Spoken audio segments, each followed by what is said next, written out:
La prof, en début d'année, nous a annoncé qu'on allait avoir plusieurs projets, dont un projet avec un écrivain. Une semaine avant qu'on ait la première séance, on se demandait ce que c'était projet d'écriture sur notre emploi du temps. C'est un concours pour des jeunes collégiens qui vont devenir des écrivains pendant l'automne 2024. L'écrivain, c'était Julien Delmer. Il est venu plusieurs fois dans notre classe. On a travaillé pendant 5 séances avec lui. On a lu des textes, il nous a ramené ses œuvres pour qu'on puisse voir un petit peu sa manière à lui d'écrire. Au départ, c'était un peu bizarre. La première fois qu'il est venu, il nous a lu un texte à lui en slamant devant toute la classe. Enfin, on a d'abord fait une séance. Il fallait trouver notre sujet. Donc on a formé des groupes pour le début de l'histoire. On a fait la description des personnages. J'ai écrit avec 2 autres personnes la description de la planète. Après, on a fait d'autres groupes avec ceux qui faisaient les végétaux, d'autres qui faisaient les bâtiments. Il y a beaucoup de personnes qui ont beaucoup trop d'imagination en fait, dans la classe. J'ai beaucoup d'imagination, ce qui a un peu aidé au développement. Chacun a amené son texte. En classe, on mettait tout en commun et après on envoyait directement à l'écrivain.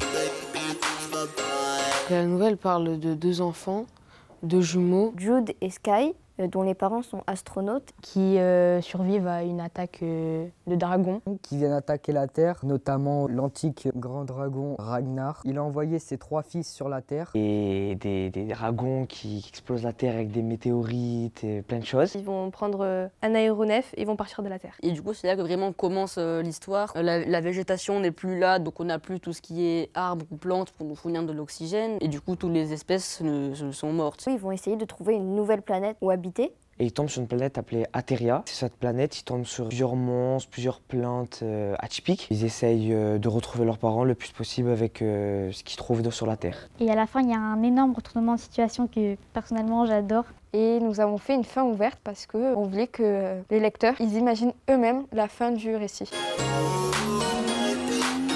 Moi, ça m'a plu. Ça m'a fait grandir en tant qu'écrivaine. Quoi ? Nous, faire ça, c'est un peu une révélation troublante, surtout par rapport à notre âge, parce que généralement, c'est pas à nous qu'on demande de faire ce genre de choses. Habituellement, on fait des cours de français et puis bon, on n'aime pas trop ça. C'était cool parce que c'était pas comme des vrais cours de français, c'était de l'écriture, etc., mais de manière plus ludique. Moi, j'aime bien écrire, j'ai beaucoup apprécié. J'ai trouvé ça intéressant de mettre les idées de toute une classe en commun. J'ai pu écrire tout ce qui me passait par la tête, donc je devais un peu me limiter, mais pas trop. Cette inspiration, je vais la trouver directement dans mon enfance parce que j'ai toujours été passionné dans tout ce qui est mythes et légendes. J'ai appris des choses, par exemple du vocabulaire de science-fiction. Astronef, je savais pas du tout que ça existait, par exemple. On a pu voir un écrivain professionnel, comment il écrit, comment il construit ses histoires et comment il trouve la fin et le début. La partie qui m'a pas beaucoup plu au départ, c'est tout ce qui était écrire. Je déteste écrire. Et c'est là que j'ai compris que c'est pas vraiment écrire comme de base je fais pour un cours, c'est pour un intérêt général. C'est comme s'il avait réveillé quelque chose en moi et Je trouvais que ça rapprochait un peu la classe parce qu'on a vraiment tous travaillé ensemble. Il n'y avait aucun jugement aussi. c'était vraiment génial. Je remercie tous les organisateurs.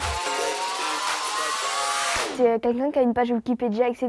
C'est quelqu'un de connu qui débarque dans notre collège et du coup ça fait trop bizarre. Parce que on rencontre pas une personne comme ça tous les jours. Il nous a montré des extraits de livres.